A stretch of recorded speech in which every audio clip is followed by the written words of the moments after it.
पीलीभीत से सांसद वरुण गांधी की अपनी पार्टी बीजेपी से नाराजगी जग जाहिर है।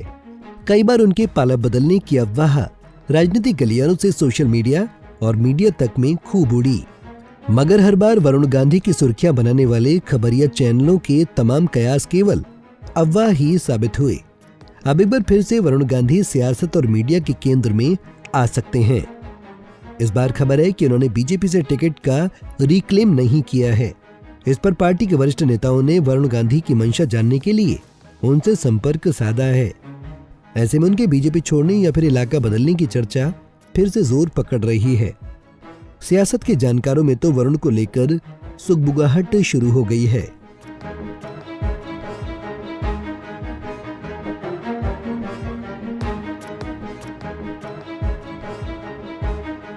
आइए जानते हैं वरुण गांधी का सियासी सफरनामा।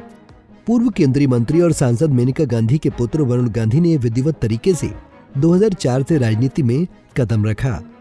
वरुण अपनी मां मेनका गांधी के साथ बीजेपी में शामिल हुए और पार्टी के लिए धुआंधार प्रचार किया।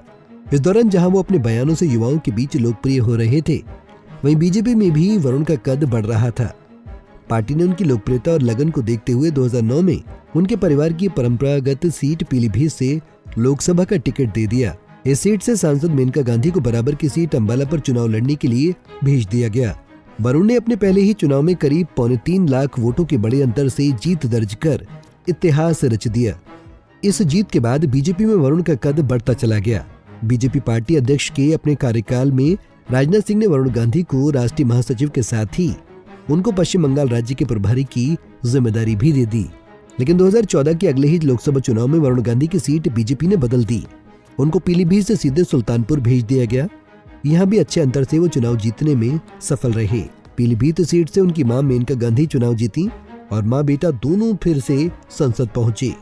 केंद्र की 2014 की मोदी सरकार 1 में मेनका को केंद्रीय मंत्री बनाया गया, जो पूरे 5 साल मंत्री रहीं। यहाँ तक वरुण गांधी और बीजेपी में सब कुछ ठीक चलता रहा। लेकिन जैसे ही साल 2019 का लोकसभा चुनाव आता है, तो मां बेटों की सीटों को बीजेपी फिर से बदल देती है। वरुण वापस पीलीभीत तो इस बार मेनका को सुल्तानपुर भेज दिया जाता है।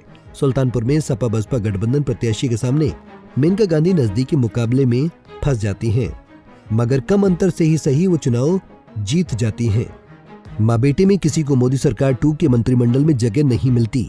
बात तो वरुण मेनका गांधी की बीजेपी से और दूरियां बढ़ जाती हैं।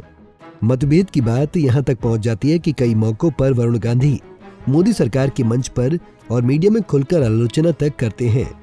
उसके बाद ये चर्चा सार्वजनिक होने लगती है कि अब बीजेपी में वरुण गांधी ज्यादा दिन टिकने वाले नहीं हैं, या फिर मोदी सरकार की बुराई पर पार्टी उनको बाहर का रास्ता दिखा देगी। मगर दोनों में से कोई बात किसी भी ओर से सामने नहीं आती है। मगर लोकसभा चुनाव 2024 से पहले ये बात बाहर आ गई है कि बीजेपी में मतभेद के चलते वरुण गांधी ने पार्टी में टिकट का रिक्लेम नहीं किया है, जिसके बाद से बीजेपी में वरुण गांधी और उनकी मां मेनका गांधी को लेकर चर्चा शुरू हो गई है। टिकट का रिक्लेम न करने के पीछे की वजह जानने को बीजेपी के कई वरिष्ठ नेताओं को संपर्क साधने का काम सौंपा है, जो इस बात की जानकारी पार्टी नेतृत्व को देंगे कि वरुण गांधी और उनकी मां बीजेपी से इस बार चुनाव लड़ने के इच्छुक हैं या नहीं। चुनाव से पहले सियासत में ऐसी खबर आने के बाद तो उस पर चर्चा होना लाजमी है। राजनीति के जानकार वरुण गांधी के मामले में अनुमान लगा रहे हैं कि वो इस बार निर्दलीय चुनाव मैदान में ताल ठोक सकते हैं। ऐसे में सुगबुगाहट ये भी है कि अगर वरुण ऐसा करते हैं तो कांग्रेस और सपा उनके सामने प्रत्याशी नहीं उतारेगी। हालांकि वरुण गांधी का फैसला बीजेपी के साथ रहने का रहेगा। क्या वो पाला या फिर से इलाका बदलेंगे? इन सवालों का जवाब वरुण गांधी के सिवा कोई नहीं जानता। लेकिन रिक्लेम की खबर से मां बेटे का चर्चा में आना तो तय है। Bureau report, Punjab Kesari TV. हमसे जुड़े रहने के लिए हमारे YouTube चैनल को सब्सक्राइब करें और नई वीडियो की नोटिफिकेशन के लिए बेल आइकॉन को दबाएं। अगर आप ये वीडियो Facebook पर देख रहे हैं तो लाइक जरूर करें और ज्यादा से ज्यादा शेयर करें। धन्यवाद।